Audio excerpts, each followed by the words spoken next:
However, I must confess, one person approached me that day, and she was like, I think it was I can't remember who she or he was, but the person approached me, and the person was like, "Thank you so much. You really inspired me, and I cannot, and I promise you." She said this. She was like, "I promise you, I'm gonna cut down on my social media use." And it is in that moment, Toblas, I'm telling you that I realized that if you're giving a talk, it doesn't matter if 1,000 people tell you that you did a good job. It matters if one person did. Just one person. If one person tells you that you inspired them, I can imagine that that person is sitting somewhere in this world. I can't see them, they can't see me.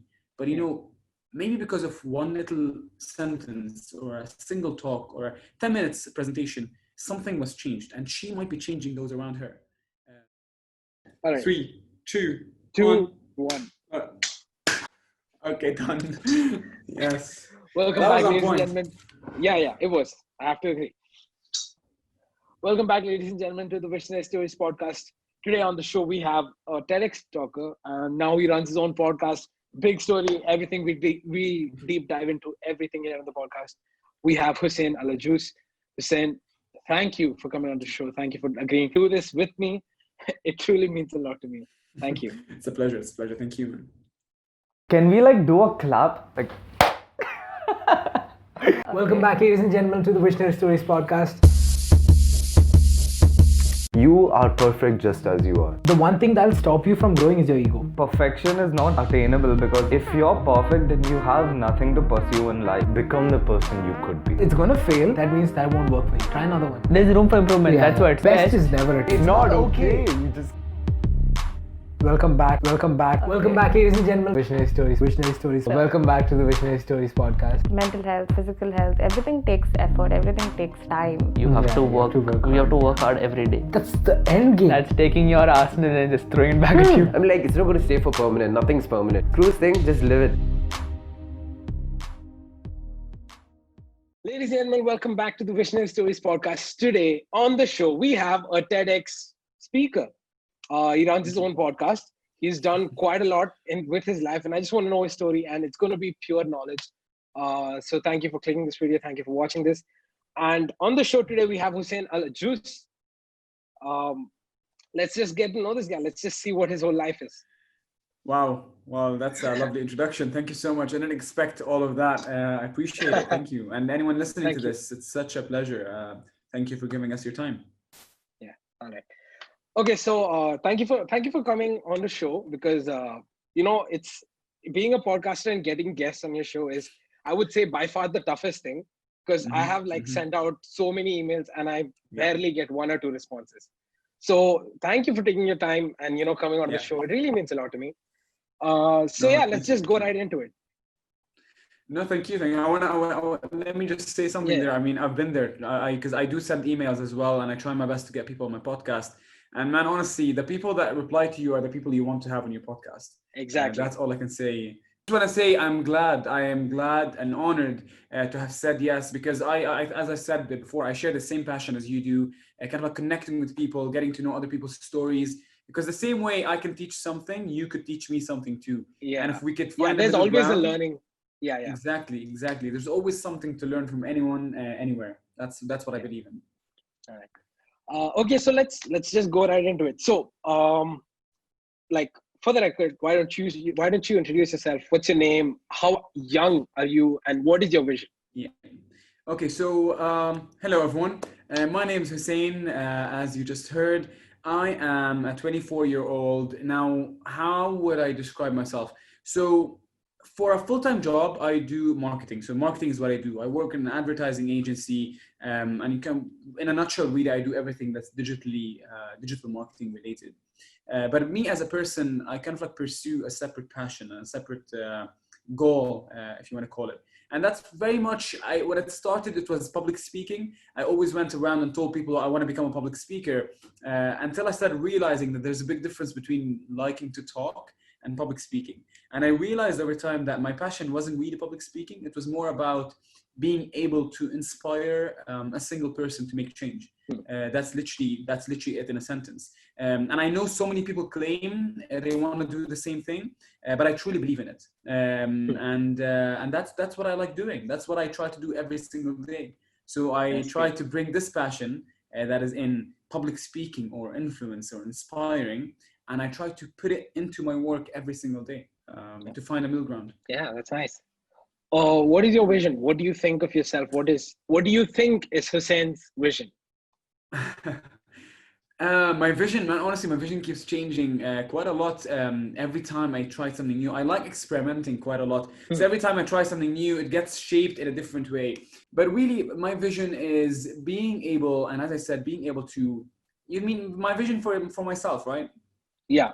I think, I am confident of who I am. I'm confident of my skills, but I'm also confident I've got a long way to go. But where do I see myself right now? I see myself as a person that loves experimenting. I see myself as a person that really tries to do something new every single day, and at least, as they say, improve 1% of the day.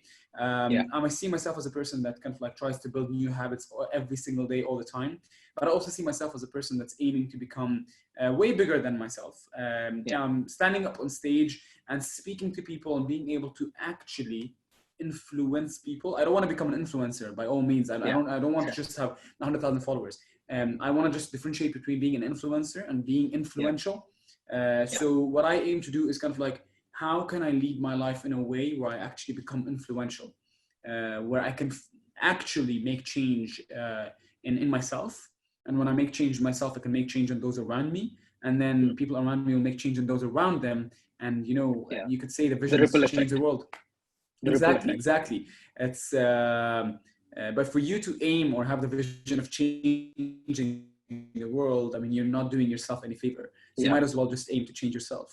So yeah, that's my vision. Yeah, that's nice. Well, thank you for asking, to be honest. Yeah. All right. So before we dive into like the big stuff like the TEDx and now the podcast and all of that, let's go back to where it all started. Take me back to your childhood. Did you when did you realize, was it like a childhood memory or something where you were speaking and you realized that I can do something? Or was there take me back to your childhood, how did it all start?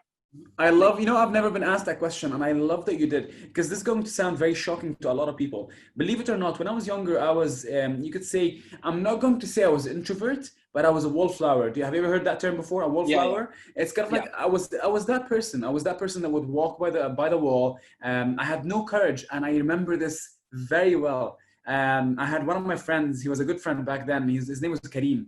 So I approached Kareem, and I think I was about 13 or 14 by then. And I was like, Kareem, how do you talk to people? That's literally what I said. I was like, how do you engage? How do you interact with humans? How do you do it? I find it so difficult. And he says, listen, you go and start with a hi. The next day you go and say a short story. And the third day you go and say a longer story. And that's literally what he said. And so the reason I'm saying this is because back when I was younger, I was always shy. My personality wasn't really the person that I am today. I wasn't a social person, but I think something inside me was kind of like trying to lead me in becoming that person. And my childhood was very much shaped by, you could say, a few people, but the main person is my dad. I mean, that person would inspire me and would motivate me every single day of every single moment. He would just kind of like tell me to keep going, try my best, and in any situation he loves to throw me in situations where by the age of 16 he sent me all the way to the UK to live alone for a month, and he wanted to teach me independence. He wanted to teach me that if I wanted something, I need to work hard in getting it. He wanted to teach me a lot of values in life, and these things in my life as a child really shaped who I am, made me more of a resilient person that kind of like really always likes to dream a lot and make things happen, essentially.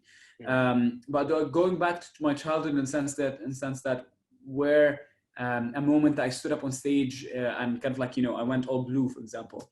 That happened to me. I'm not gonna lie. So that happened to me when I was about not too young. I was in grade 12, so I was about 17. And I stood up on stage. I was so confident. I was sitting there and I felt so confident. I was in MUN, actually. I was debating, and I have this philosophy in my life, and most people around me know this. So I have this philosophy that if you go halfway, the other half will follow. So what that means, if you want to do something in life, for example, if you want to run a podcast, buy a mic and and book your first recording date. You're hooked. You have to do it. So the other half, which is doing it, will just simply follow. So I was sitting there and I had my card with me and they said, who wants to speak? And I said, I'm so scared. I am so scared. And I was like, you know what? I'll go halfway. I'll just raise my hand and there's a high chance they're not going to choose me. I raise my hand and then the first person they look at is me. And they're like, can you please approach the podium? I was like, oh my God, I have to do it now. I stood up. I felt so confident. And then I got to the podium. I look around. There's about 15 people. I went blue. I went purple, man. I'm telling you, I just couldn't see anymore. And I was speaking so fast. But I think it's kind of like that inner personality that didn't like what happened. It was kind of like the difference between who I'm trying to be and what happened in that situation. And these two weren't on the same page. So something inside of me was telling me that, you know what, it can't be this way. Yeah. Take a step back. Right. It's time to make change. And that was kind of like the igniting moment. That's nice. Did you grow up with any siblings or anyone? Yeah, I actually have two sisters and a brother. Way older. My sister is 16 years older. My other sister is 15 years older. My brother is 12 years older. And I'm just, I'm there. I'm the 24-year-old sitting there in the family. Nice. Was there any moment where, were your siblings also a wallflower, like you put it? Or were they much more extrovert? Or did you feel any pressure that way? I actually don't think so. I my sisters didn't get the chance because they weren't, back in the day, schools and universities weren't, schools were a thing, of course, but universities weren't a thing. Like in Kuwait, there was nothing. There was only academies. So my sisters didn't get the chance to go to university in Kuwait. But then by the time my brother was 18, he had the chance to kind of get out there. And I think, I'll be honest, I think I'm not going to say that yes or no, because I was never that close to my siblings because I'm the youngest one. But I think it's just being thrown out there in society and kind of having to figure my way out.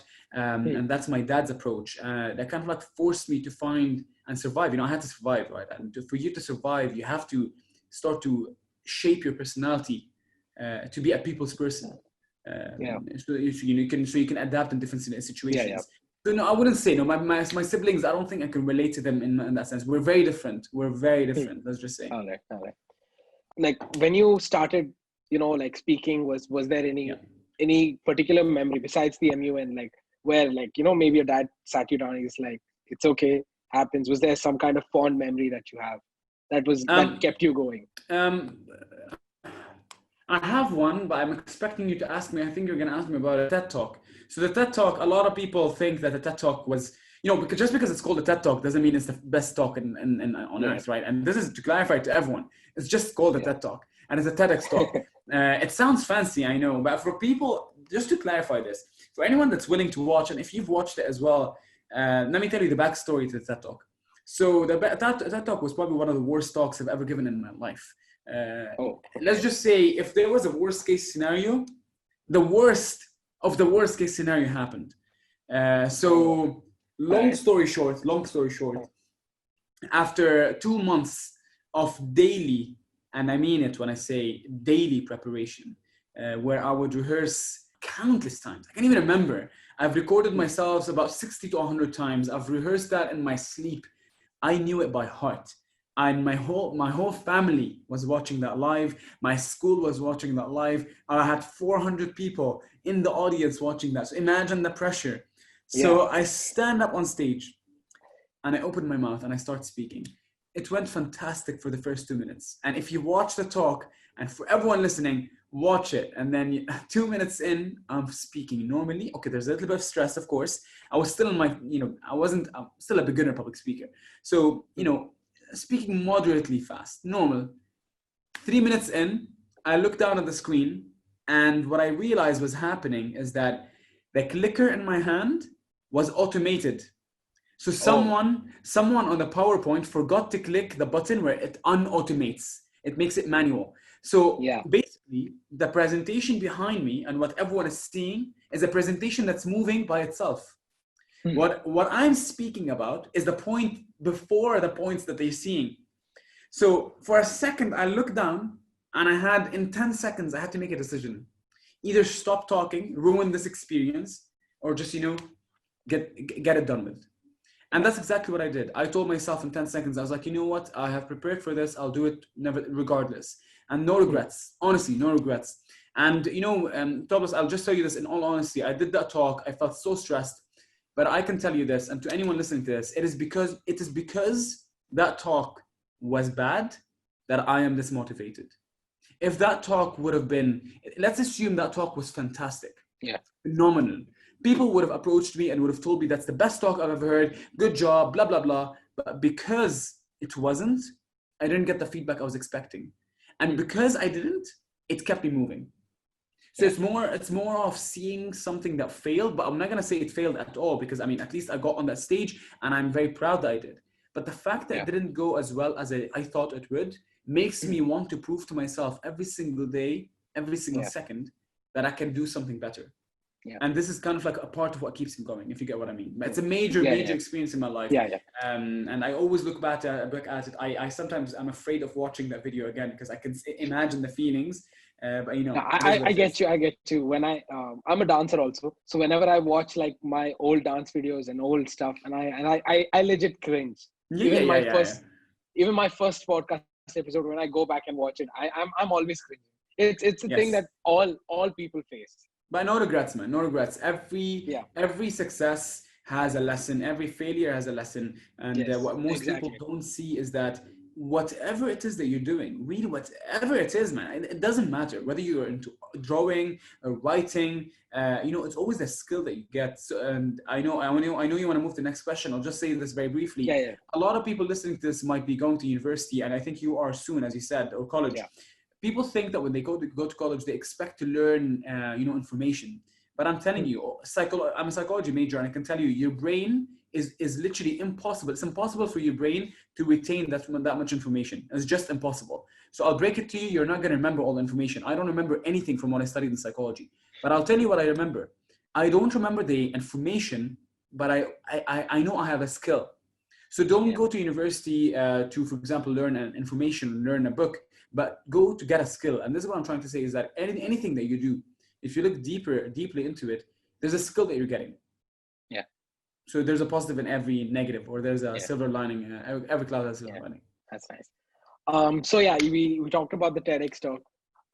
I want to know how did the TEDx happen? Was it like, just take me to the whole experience. Like you went to the University of Glasgow for a psychology and business management major. 100%. I'll start. So I'll tell you, 2014 came, I went to university. 2015, I started wanting, I got very nervous. I wanted to do new things. I started getting very involved in university, blah, blah, blah. And then I took the initiative to speak at one little tiny room about a business idea. I wanted to start my own startup. I won as best speaker. So kind of like they gave me a little bit of an insight that, you know what, I might have a chance. Like just imagine someone telling you right now, you win the best dancer in a talent show. I would give you something, right? It's a sign that you're good. At least you have a chance. So I started applying to a bigger conference. I got the bigger conference, and I spoke about a psychology topic actually. And then I spoke there in front of 150 people almost. Went really well. I was very happy about it. And then I thought, you know what? It's time. It's time to do the TED Talk. I applied for a TED Talk, and I was so confident. And then one day I opened my email, and it said, we just simply apologized. You got rejected. And, I was like, you know what? Fair enough. I'll live with it. And I did, honestly, I did. I told my parents. My parents were like, okay, fair enough. Better speakers can get it. And, most of my friends said this exact same thing. And I started to believe it as well. I started to believe that, you know what? Better speakers deserve the spot better than I do. And I think that's the worst thing anyone could think about themselves. So the days passed by, and actually not just days, 2 months passed by. And it was after. So I came back to Kuwait, and then I went back to university. So that was after Christmas, after New Year's. I was sitting in a cafe with my friend. I was just, sipping my coffee. I can still remember this very well. I got a call from a friend, and she says, hey, Hussein, I want to speak to you. And she's on the TEDx team. So she gets to choose people. And she was like, listen, Hussein, I just want to tell you something. So for basically the backstory, if you want to get into the TED Talk, you need to pass auditions. So for you, so for example, 8 people speak on auditions.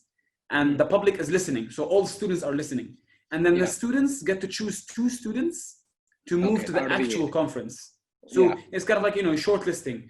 And she was like, listen, Hussein, I know you applied to the TED Talk and 8 people got it. And I know you got rejected. I was like, why are you telling me this? And she said, well, funny story. We have that the auditions are coming up, but one person got sick. Would you like Would you like to take the chance? And at that point, I was tearing up. I was like looking outside the window. I was tearing up, and I think I hung up the line then. And I told her, I was like, "Can I just call you back?" And then I just thought for a second. And the one thought that was going in my mind was this: if I was to go to bed tonight, knowing that I said no, I will probably regret this until the day Yeah. I die. Like Yeah. I'm going to regret this so much because it's something that I've always wanted, but I said no to it. So I called her back. I was like, you know what? I'll do it. But when exactly is the conference? And she said, oh, it's tonight at 7. I was like, no, she was like, oh, tonight, it's tonight at 5. I was like, oh, that's in 4 hours. And she was like, yes. I was like, I have nothing prepared. She's like, it's okay, let's meet. We meet, and this is honestly to you, Toblas, and to anyone listening to this. Yeah. If you're passionate about something, honestly, time is nothing. Man. I'm telling you, Yeah. time is not a thing. We went to the campus, and no jokes, I'm not joking. 2 p.m. I sat down. From 2 p.m. until 5 p.m. I created the talk. I wrote it down. I rehearsed it a few times. I've created the presentation. I made it look nice. I animated the presentation. I gave it a title and an abstract, and I was ready, dressed to speak in 3 hours. So I went there. I got there. They were like, okay, to give you an advantage, we're going to make you speak as the last speaker. So people started at 5. I spoke at 7. So I was sitting there and, I was waiting for the auditions, and I was so scared. I mean, I knew I had this chance, and I knew I wasn't 100% prepared. I mean, it's 3 hours of preparation. And the thing that got me to be so determined to get it was one action. The conference manager was sitting beside me, and she leaned forward, and while I was putting my mic on, and she said, Hussein, everyone else had a month to prepare. So it's absolutely okay if you don't do well. And when she said that, it kind of like intimidated me. I was so angry that I wanted to prove to her that, you know what, I don't care whether I had an hour or a month. I'm going to let my passion show you that you're wrong. And I leaned towards her. I was like, I promise you it's going to be okay. And then the moment they called my name, I don't think I've ever given a talk from my heart as much as I did to that one. Everything I wrote down, I forgot. But I knew for a fact that I was passionate about the topic, and I just let it all out. And the moment I let it all out, I connected with everyone. Yeah. What did you speak about during the audition? Oh, it was social media obsession and how we're obsessed with our social media, and we use it every day for about 6 hours, blah, blah, blah. So it was a bit of an interesting topic. I wouldn't speak about it now again, but it was such an interesting topic back then. Yeah, that's great. So the TED Talk happened, and then obviously it didn't go as you planned, like how you expected the TED Talk to go. It didn't really go that way. Yeah. So what happened like after the TED Talk? Like what did you go through? Because obviously like what did your parents say, and what did your friends say? Like how was that whole awkward situation? No, that's what I hate. That's a big part of what I hate about close friends, is that they always sugarcoat things. Everyone made me feel as if that was a fantastic talk. And I knew for a fact it wasn't. I knew it. I knew for a fact that it wasn't. I went down from the stage, and the next speaker was waiting until I got down. And she was like, I have never heard a faster talk. And I was like, I know. I was like, that was so fast. And then I was like, and then my friends and family were like, oh my God, it was fantastic. And I was like, no, it wasn't. And everyone was like, oh, be thankful it's a TED Talk. I was like, but I don't care if it's a TED Talk. I wanted to do good. So that was that really. It's kind of like, I remember that, however, I must confess, one person approached me that day, and she was like, I think it was, I can't remember who she or he was, but the person approached me, and the person was like, thank you so much, you really inspired me, and I cannot, and I promise you, she said this, she was like, I promise you, I'm gonna cut down on my social media use. And it is in that moment, Toblas, I'm telling you that I realized that if you're giving a talk, it doesn't matter if 1,000 people tell you that you did a good job. It matters if one person did. Just 1%. Yeah. If one person tells you that you inspired them, I can imagine that that person is sitting somewhere in this world. I can't see them, they can't see me. But you know, maybe because of one little sentence or a single talk or a 10 minutes presentation, something was changed, and she might be changing those around her. So that's really kind of like what really made my day that day. Yeah.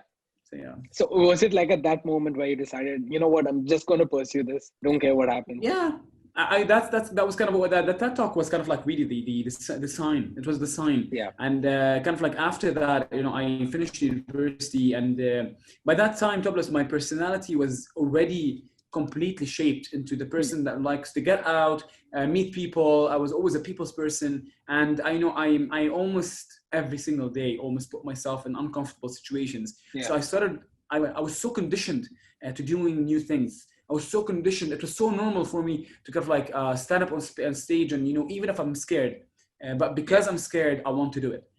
So it became a more of a mentality.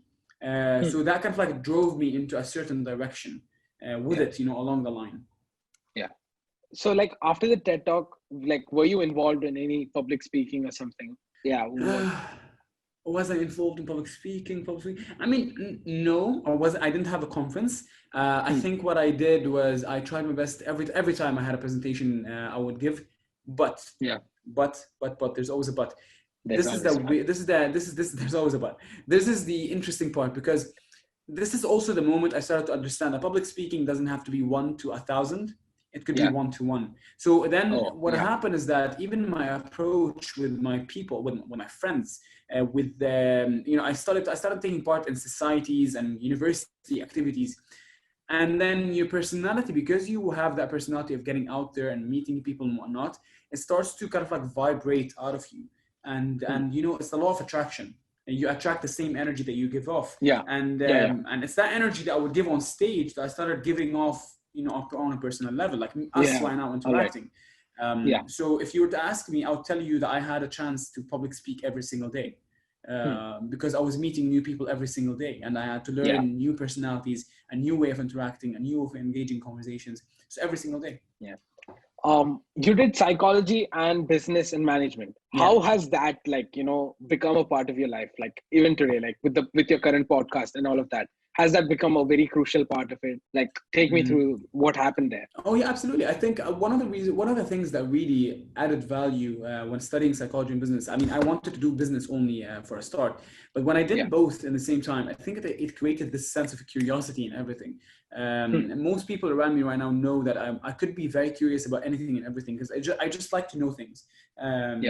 I don't like being in this kind of like unconscious incompetence they call it. I want to know things just so I can educate myself. So it created this kind of like curiosity in me, but also psychology as a major by itself. It makes you think a lot, not about, so many people have this understanding of psychology that it helps you in understanding other people.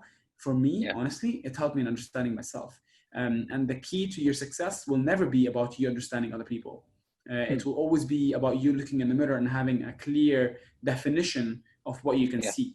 And if you can have that skill and build it over time, where you can actually look at yourself in the mirror and be like, you know what, this is what I want. These are my values. This is my goal, and no one, nothing will ever change it. If you can tell yourself that, everything else is possible. So that's what the major really helped me in doing. All right. So you came back from Glasgow, you went to Dubai, and is it then when you started your e-commerce website? Oh, so you did. I'm seeing. So you went on LinkedIn, didn't you? No. That was actually my first startup. So my first startup was in second year university. Second year university is when I kind of like came up with this idea that I wanted to create a platform to allow students to buy and sell from each other. A very simple idea. It was like basically like a university Amazon kind of thing, or a university eBay. You know, it was fun working on it. It allowed me to step out of my comfort zone in business and in entrepreneurship. You know, I had to gather a team. I needed a co-founder. You know, you live this role for a while. And I lived there for 1.5 years, and it was so nice. It was so interesting. I had to pitch in front of investors one day. I didn't get it. I had to pitch, and that was lovely. We created the website. It was nice. The experience taught us a lot. So no, Dubai, no. That died in fourth year university, the website. All right. So you came back to Dubai, and then Yeah. when did you start the podcast? Was it like when you came back to Kuwait? So I'll tell you a little bit. I'll tell you a summary of how Yeah. things went. So All I right. went to Dubai, and in Dubai I worked. I was full time focusing on work. I didn't even get the time to think about anything else. But Yeah. as I said, there's always a but. I started going to Toastmasters. So I started going to Yeah. Toastmasters, and Toastmasters I started kind of like meeting people, getting Yeah, myself out there, putting myself in the spot, learning new things. That's always the key there, and that kept me busy for a while. And then Yeah. I kind of like I was done from Dubai, and I had to leave. It was too hectic. So February 2019, I left to Kuwait, and that's it. I came to Kuwait, and 2 months in, I was very, very kind of like it's a different lifestyle. I was very bored. I was living with my parents. Everything was changing, and it was such a crisis inside out. A crisis in my head, and I needed something to do. Kuwait doesn't have that many initiatives. It doesn't have that many initiatives such as these, like your podcast. And many of us like to do something that I really hate, which is complain about it. And I kind of like promised myself. I got to one day, I was like sitting down, I was just complaining to my friends. I was like, there isn't this, I can't do this, I can't do that, I can't meet people, I can learn from them, I can't do this, I can't do that, blah blah blah. Until I got to a moment where I was like, you know what, I can't find it, why can't I create it? And I heard and I was in one of your episodes you had mentioned this. Yes, exactly. And so I thought, just create your space. And that's exactly what I did. I met my friend. I was like, I told him, I pitched him the idea. I was like, you know what? I'm thinking of starting a public speaking workshop. And he asked me a few questions. Like, can you do this? Can you not? Have you read enough? Have you done research? Blah, blah, blah. And I told him one thing. I was like, listen, I don't care if I am a genius public speaker. I don't care if I know the ins and outs. I don't care if I'm the best one on stage. I don't care about anything. All I care about is that I know for a fact for me to become the person you're talking about, I need to start somewhere. Let's just agree on that. And I thought, this is it. Next morning, I woke up and I created the kind of like the vision and the idea of the workshop, create the visual, put it on Instagram, and that's it. Boom, done. I started doing these weekly workshops, and we ended up having in total 250, 300 people attend to the workshop, and that was phenomenal. So we'd have people speak about anything and everything, getting out of the comfort zone. And then, fast forward, COVID-19, the beautiful COVID-19 hit everyone in life. And I was, I couldn't do the workshop anymore. And I was getting that nervous state. And again, I was like, I need to do something new. I was like, what is there that I can do to help me public speak without having to get out of my room? And I started doing some research really. And I came across podcasts, and I was like, I've never even imagined myself doing podcasts. I was like, you know what? Worth a try. I Googled a few things. I watched about 100,000 YouTube videos. I knew everything inside out, and that's it. I went down to X-Site, bought myself a nice little beautiful mic, and that's me done. I started recording my season one. Season 1 is done, and now season 2 is under the process. And that's it, man. You just get it done. You just come up with an idea and just do it. A lot of people have the same idea, but not so many people do things. Like when you told, like, obviously you first had that realization, I can do a podcast. Like, did you pitch it to like your parents or any friends? Like, did you bounce the idea around? Did you see what their reaction was? Oh yeah. But there's something that I don't like about myself that my friends started telling me that, they started pointing it out, and then I started realizing in me is that in many cases in my life, if there's something that I really want, I will always ask you for your opinion, but I'm determined I'm going to do it.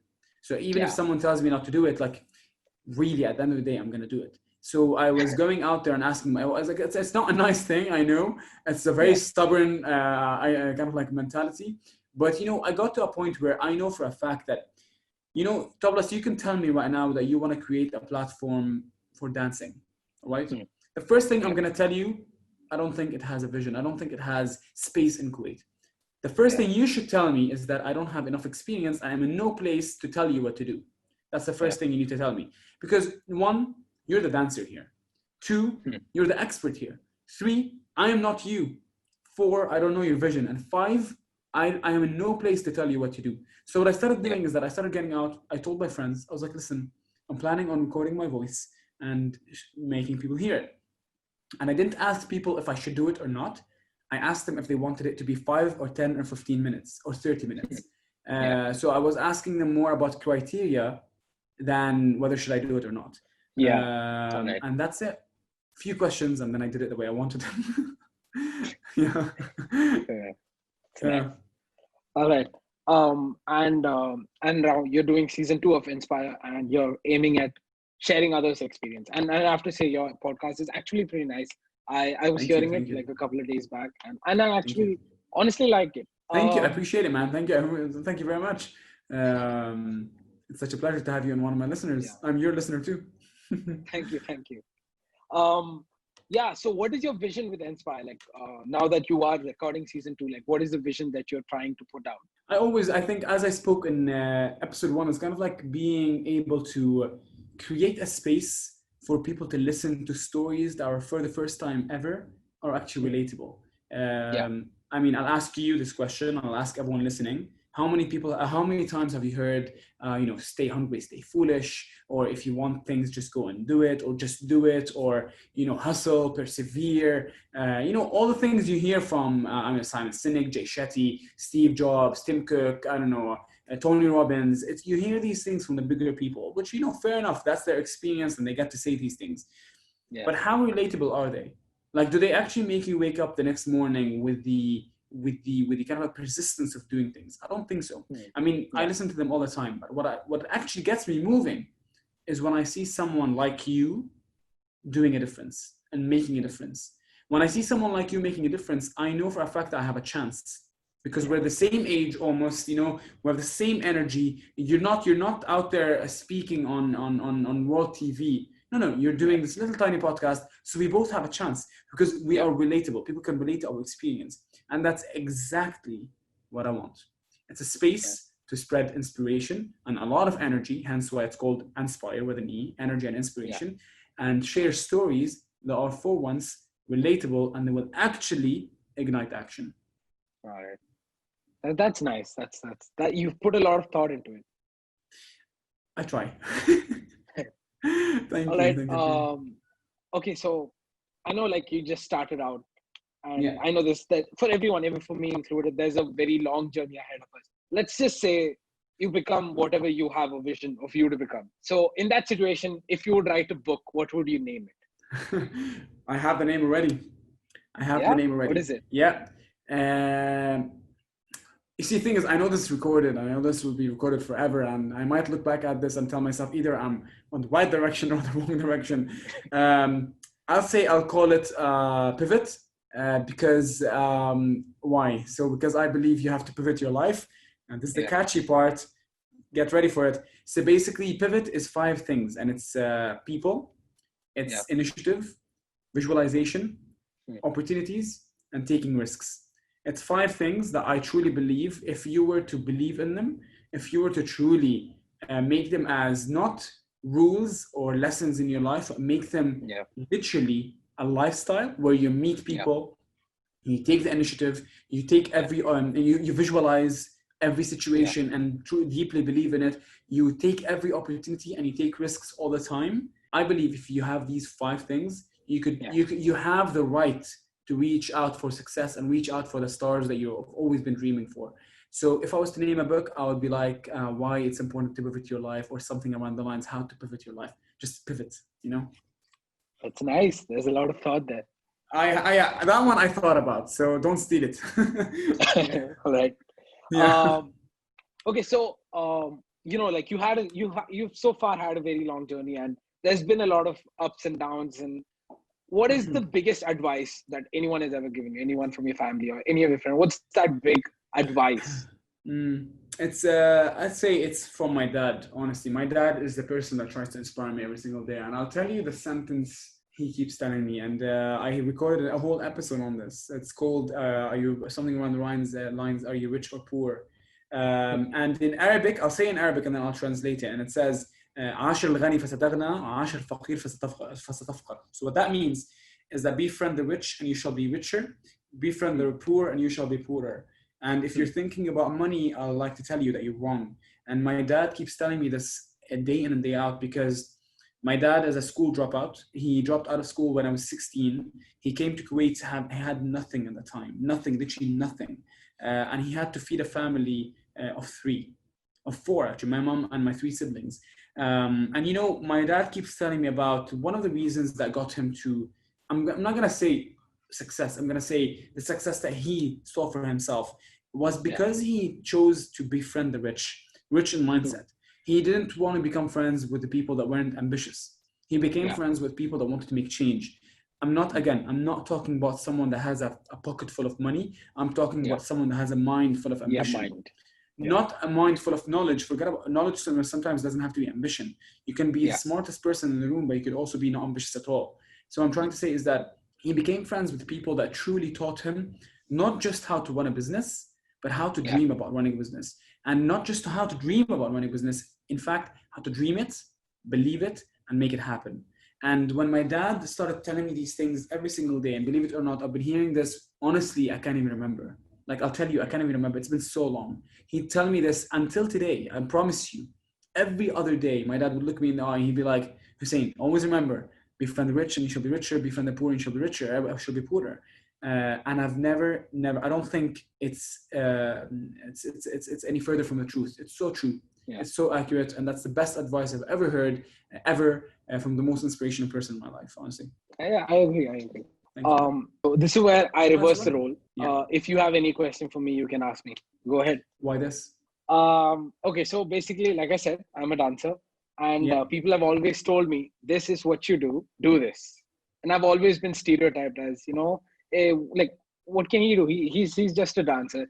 And basically, I've been like put in this box where they're like, this is what you are, and be in this area. And one day, to be honest, I just felt like, I was watching a lot of podcasts and I was like, you know what, I could do this, but with my own twist to it. And slowly, like one day when everything, how everything like, everything pent up. And then one day I was like, you know what, I'll chuck it. I'm just going to do this and see what happens then. And at the time it was kind of selfish what I started, but then as like a few episodes passed away and then, slowly I started getting a groove of how things are. I get messages telling like, your podcast is really nice.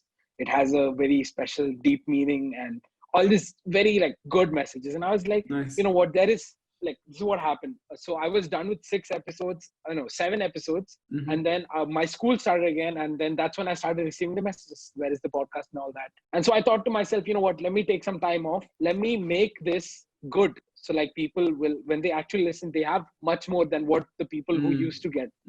So I took the time off and I did it. And now I know the purpose of why the podcast is. It spreads like messages of positivity and energy. And to be honest, risking it and doing and seeing what happens next. I like that. I'll ask you one question as well. How old are you, first of all? I am currently 18. Wow. I mean, do you think a lot of 18 people out there, 18 years old, are also thinking in the same way you are? I honestly don't know because, sometimes I have these deep because I have some friends who usually we end up starting to talk about how school is and all that stuff. But then it ends up being a deep, meaningful talk. And then there are also those friends, like the moment I start going into a bit deep, they're like, please don't go all teasy on me. Of course. Yeah, we all have those. So I know couple of my friends who have somewhat the same mentality. I don't know if they want to start a podcast or something. Recently, I know a friend who just started. So yeah, I don't know if they want to start a podcast as such, but then I know personally a few people who have like that deep knowledge, that deep, meaningful, kind of talkable people, I guess. No. I get you. And I mean, life isn't just talking about deep things. I mean, life is also about entertainment, is about fun talk, funny talk, superficial talk sometimes. But I think people miss the balance in many cases. I'll ask you another question.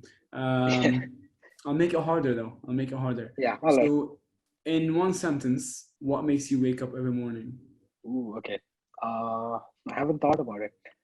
You have to think now. So what makes you wake up every morning with the motivation to do things? And okay, so a bit of backstory. My dad used to do karate. Nice. He's born and brought up in Kerala, and he used to do karate, and he was a black belt. Okay. So basically, like it's an Indian mentality where my dad, he was like, you know what, you're growing up. Why don't you learn self-defense? Why don't you learn karate? Just like how I did. It's something like all Indian parents do it. And so I Yes. was like, yeah, sure, why not? And I'd learned karate. And then that's when I realized that, oh, I can dance. I have something for arts also, not just martial arts. And so I started experimenting. And every time I did, I had this huge support from my dad, my mom, and I have 2 sisters. So like my whole family used to always be there for me. And there was this one situation where I felt very bad. Like, we all have the highs and lows. And one day I was like super low. I hit the bottom. And like, I was just in my room. I was just doing my thing. And my dad was like, he just asked me, he was just coming in, checking on me. And then he said, and I quote, he said, whatever it is that you plan to do, you'll always make all of us proud. Wow. That's when I realized that, as long as the people around me are happy, especially because let's say like at the end of the day, the only people that truly matter to us is our family. Yes. And so when I realized that everyone's actually proud of me, I was like, you know what, let's just keep on trying different stuff until I find what I'm like super perfect with. And it's always experimenting. Like on Instagram, I have my very own somewhat off right now, but still I have my solo podcast. I'm starting a new podcast, completely new podcast for another passion like tech and all that stuff. So I'm starting that. I'm having this, and I'm always juggling a bunch of balls, and I just want to see what sticks and what's perfect for me. So what keeps me what wakes me up every day is knowing that I will have the support of people I love, and I can always do what I love. I like that. I love that. My dad legit told me, you can chase whatever crazy passion you want. Just make sure you're happy, and that's what keeps me going. Exactly. I think I'll just say one little thing because I've been in that situation, and I like the sentences like some, how they say a person that tries to satisfy everyone satisfies no one. So what I'm trying to say is that don't try to get out there and just try to satisfy every single person you see and make everyone proud. No, I think you should aim on making yourself proud. That's first and foremost. And as a result, your parents will be very proud about that. If you're happy, they're happy. Okay. So final questions. Where can people find you on social media? How can they get in contact with you? Very simple. I actually use my family name on Instagram. So on Instagram, it's Alajouz, ALAJOUZ _. And I don't use Twitter that much. So just follow me on Instagram. That's good enough. Facebook, you can do it, Hussein Alajouz. I don't also use that much very often, but mainly everything is on Instagram. And you can go on my blog, which is alajouz.net, ALAJOUZ.net. And if you want to listen to any of my beautiful podcasts, you can go on literally any podcast app, whether that's Apple Podcasts, Spotify, Google Podcasts, everything podcast related. You can just go and write Inspire with an E and not with an I, and you will find my face. So listen to them and tell me your feedback on them. I would love to hear them. And if anyone, and I mean it when I say this, anyone has any questions, any advice, any feedback, any comments, positive or negative, it's all welcome. That's how I learn. And I think Tobless feedback to you as well would be something great for you. That's how you learn, and that's how we all progress. Okay, so let's say time travel is possible. What would be the biggest advice that you would give to your younger self? Oh, I love this question. I've never been asked. Okay, this is a question I need to think about. Yeah, take it out. What would I tell myself now? Man, honestly, the other day I was asked this question, and on a podcast I was asked what inspires you, and who inspires you. And I said that one of the answers I've heard before, because everyone will say certain people, like certain artists, certain public speakers, whatever. And I asked my cousin this question once, and he told me, who inspires me is me tomorrow. It's whoever I am tomorrow. I love that answer. So the reason it's related is because if I can time travel and I can look back and tell myself, honestly, Tobless, and I don't want people to think that I'm being ignorant or arrogant by saying this, but I think in my life, I have this mentality where I like doing new things. So I don't want to be the cliche thing, I would tell myself to do new things, because I always do new things. I try my best to do new things. I don't think there's something that I didn't want to do. Sorry, there's something that I wanted to do that I didn't want to do. Or I didn't do, something that I want to do but I didn't do. I'll always try to make things happen. Yeah, I mean, I could be very cliche and tell you that yes, I'll tell myself, don't be scared and do all the things that scare you. But that's a mentality in me already. I'd actually say one thing. I like that. I would say stop juggling around and know what you want to focus on. And this is an advice to you, to be honest, because you were saying that experimenting a lot of things. Experimenting is fantastic up until a certain age. You get to a point where because you try to become a master of all trades, a jack of all trades, a master of none. And I think that's where the issue is. So I would tell myself, honestly, figure what on earth you want to do, because experimentation is good, but what is it actually that you want to do? So figure it out ASAP, bro. I tell myself, bro, But yeah. All right. So for the viewers watching and for everyone that's listening, what is the biggest 2 to 3 pieces of advice that you would give to them? If they still haven't found their sweet spot, their passion, what is the biggest advice that you'd give them? Deep advice number 1, and I'm quoting Jay Shetty here, it's not mine. You can't be what you can't see. So whatever it is that you're doing right now, and if you think your passion doesn't lie outside of there, it's because you can't see it. So number 1 advice for passion, you can't be what you cannot see. So see new things, experiment new things, get out there in the world. If you're studying a mechanical engineer, there's nothing ever said that you can't work in, advertising. So get out there, figure out what you want. I didn't wake up with a public speaking passion. I had to give myself the chance to discover it. I had to become what I saw, and then I fell in love with it. Advice number 2, and this again, not me, it's quoting a lot of other philosophers, and I'm not going to say the deep quote. It's more about stop putting yourself in boxes that other people expect for you. A lot of people don't do things is because they physically put themselves in boxes that other people expect of them. And it's a quote by a philosopher, actually. He's called Charles Cooley. I mentioned this in one of my podcasts. And he said, it's a complicated one. So whoever listening to this, you have to listen slow. So I am not what I think I am. I am not what you think I am. I am what I think you think I am. Mind-blowing. So again, I am not what I think I am. I'm not what you think I am. I am what I think you think I am. Long story short, we live in a perception of other people on ourselves. And we end up leading our lives in a way that's not up to us. We lead it in a way that other people are seeing for us, be it our friends, our family, our siblings, whatever it is. We just live our lives to make them happy, but we forget to make ourselves happy. So that's advice number 2. Take yourself out of the boxes. Advice number 3, honestly, just experiment. I'll say, I know it's related to the previous 2, but honestly, I would say experiment. No one ever woke up as the best public speaker. No one ever woke up as the best podcaster, but someone woke up with the inspiration and the motivation and the initiative, the will to take the initiative. Don't be a talker, be a doer. And I know it's so easy to say, but take it from me. Don't just talk about doing things because 1,000 other people are thinking about the exact same thing.